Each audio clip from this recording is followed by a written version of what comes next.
दीपावली का दिन था। हम और हमारे सभी दोस्त दिवाली की रात कॉलोनी में पटाखे फोड़ रहे थे। तभी हमने देखा थोड़ी दूर में कुछ लड़कियां भी पटाखे फोड़ रही थी। मेरे दोस्तों ने कहा चलो उन लड़कियों के पास चलते हैं, तो मैंने अपने दोस्तों से नहीं यार वहां जाना सही नहीं रहेगा। दोस्त सब सही होगा, लड़का अगर लड़कियों के पास नहीं जाएगा तो फिर कहाँ जाएगा, अब तू डर मत चल हमारे साथ। मैं दोस्तों के साथ उन लड़कियों के पास चला गया। मैंने देखा कि उन लड़कियों में से एक लड़की पटाखे नहीं फोड़ रही थी, वो सिर्फ दूर से ही तालियां बजाकर एंजॉय कर रही थी। और इधर मेरे कमीने दोस्त एक कह रहा था कि वो रेड वाली मेरी है और दूसरा दोस्त कह रहा था कि साड़ी वाली मेरी है। तो मैं भी पीछे नहीं रहा, मैंने भी कह दिया कि जो साइड में सूट पहन के खड़ी है वो सिर्फ मेरी है। थोड़ी देर बाद हम सभी को देखकर सारी लड़कियां वहां से चली गई। हम और हमारे दोस्त भी वहां से चले गए। अगले दिन हम सभी दोस्त मार्केट में घूम रहे थे, तभी मैंने उसी लड़की को देखा जो दीपावली की रात तालियां बजा रही थी। मैंने अपने दोस्तों से कहा तुम सब मार्केट में घूमो, मैं थोड़ी देर में आ रहा हूँ। अब मैं उस लड़की के पीछे पीछे जाने लगा। वो शॉपिंग मॉल में चली गई और मैं भी उसके पीछे मॉल में चला गया। उसने सिर्फ एक बार मेरी तरफ देखा, लेकिन मैं तो सिर्फ उसे ही देख रहा था। अचानक उसकी माँ मेरी तरफ देखी और मैं तुरंत अपनी नजरें झुककर वहां से भाग गया। मैं भागता हुआ अपने दोस्तों के पास आ गया। मेरे दोस्तों ने मुझसे पूछा कहाँ गया था तू? मैंने उससे कहा यार मुझे वो लड़की मिली थी। दोस्त कौन लड़की? अरे वही लड़की जो उस दिन दिवाली की रात में साइड में खड़ी, तू मतलब मेरी वाली। दोस्त तो तूने उससे बात किया? नहीं यार, उसकी माँ भी साथ में थी। दोस्त चल छोड़, टेंशन मत ले, फिर कभी ना कभी वो जरूर मिलेगी।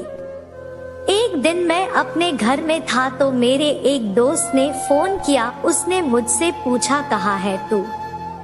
मैंने कहा घर पे हूँ, क्या हुआ? दोस्त अबे तेरी वाली इधर कोचिंग क्लास आई है, जल्दी आ जा इधर। मैंने तुरंत अपनी बाइक निकाली, वहां पहुंच गया। मेरे दोस्त ने कहा अभी वो कोचिंग क्लास के अंदर है। मैंने कुछ देर तक क्लास के बाहर ही उसका इंतजार किया। थोड़ी देर बाद क्लास खत्म होने के वो बाहर आई है। मैं उसके पास गया और मैंने उससे कहा मेरा नाम अंकित, एक बात कहो, आप मुझे बहुत अच्छी लगती हो। वह मेरी तरफ देखी और बिना कुछ बोले वहां से चली गई। अगले दिन मैंने भी उस कोचिंग क्लास में एडमिशन ले लिया। जब मैं क्लास में गया तो वो मुझे देखकर हैरान थी कि ये अचानक से क्लास में कैसे आ गया। मैं जा उसके पीछे बैठ गया और उससे कहा कि उस दिन तुमने मेरे सवालों का जवाब क्यों नहीं दिया? चलो छोड़ो, अपना नाम तो बता दो। उसने मेरे सवालों का कोई जवाब नहीं दिया। फिर मैंने बगल क्लास की एक लड़की से उसका नाम पूछा। उसने उसका नाम शिवानी बताया। अब रोज सुबह मैं क्लास जाता और देखकर गुड मॉर्निंग शिवानी कहता। अब मेरे उस क्लास में 2 सप्ताह हो गए, लेकिन उसने एक बार भी मुझसे बात नहीं की। अगले दिन से मैंने क्लास जाना छोड़ दिया और 4 दिनों तक मैं क्लास नहीं गया।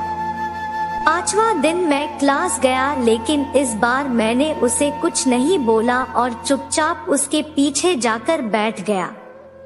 लेकिन इस बार शिवानी ने मुझे गुड मॉर्निंग बोला और फिर मैंने भी उसे गुड मॉर्निंग बोला। शिवानी, कुछ दिनों तक तुम क्लास नहीं आए? हाँ नहीं आया, मेरी थोड़ी तबीयत खराब थी। मैं अब बहुत खुश था क्योंकि अब हमारी बातें होने लगी।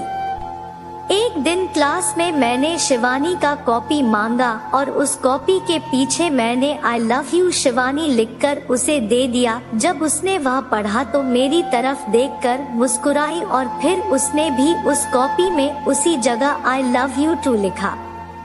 अब उसने भी अपने प्यार का इजहार कर दिया और इस तरह हम दोनों की लव स्टोरी शुरू हो गई। दोस्तों, आप लोगों को कैसे लगी यह कहानी कमेंट बॉक्स में जरूर बताइए। वीडियो को लाइक करो, चैनल को सब्सक्राइब करो। हम आपके लिए ऐसी कहानी लाते रहेंगे। धन्यवाद।